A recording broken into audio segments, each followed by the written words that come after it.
Lima ka kaning rebelde ang hingpit nang nakabalik sa komunidad. Human nga, nadawat ilang notice of decision for the grant of amnesty nga nagpamatuod nga napasaylo na ang ilang mga krimen kaniadtong rebelde pa sila. Ani ang report ni Cyril Chavez.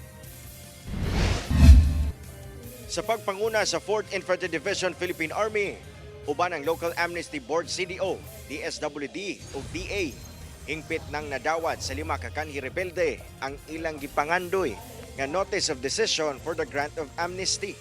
Gihatag kanila ang mga certificate nga nagpamatuod nga nahatagan na sila og amnestiya. Buot pasabot tanang kaso nila nga may kalambigitan sa political and public order crimes o acts na pasaylo na sa gobyerno ug hingpit na silang ma-reinstate o makabalik sa komunidad. Among mga kanhi rebelde gikan pa sa nagkadayang grupo nga nalambigid sa pipila ka mga engkwentro batok militar sa mga milabayng katuigan. Ang convergence program ng atong gobyerno ay talagang unprecedented na, no? Napakalakas ng ating whole of nation approach, and this time na-approve na at na-implement na yung itawag natong amnesty program.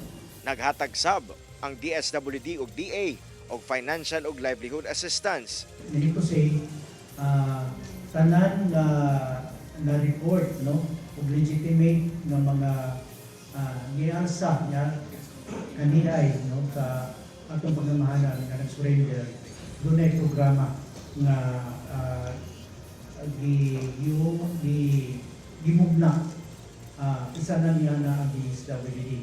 Mensahe sa Local Amnesty Board ngadto sa mga former rebels nga ampingan ang bagong kinabuhi nga giregalo kanila ug maningkamot sab nga maagni pa ang mga nabiling rebelde nga mutahan na. Ang amnestiya nagapasaylo o magpapas sa tanang political crimes na nabuhat ninyo samtang kamo naa pa sa CPP, NPA, NDF. Mag-atubang kamo sa balaod nga walay warrant of arrest o kung nahuman na ang inyong kaso, mawala ang epekto sa inyong conviction.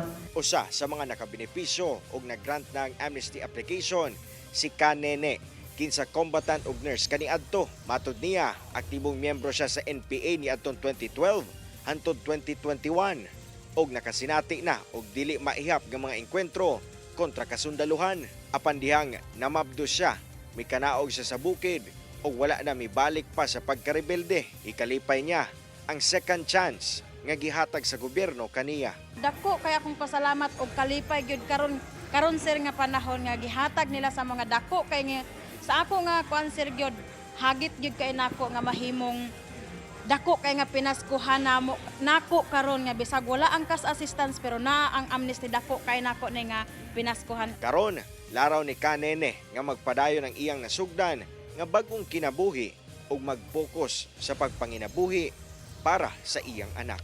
Kauban si Jaybert Pairat, Cyril Chavez, 1 Mindanao.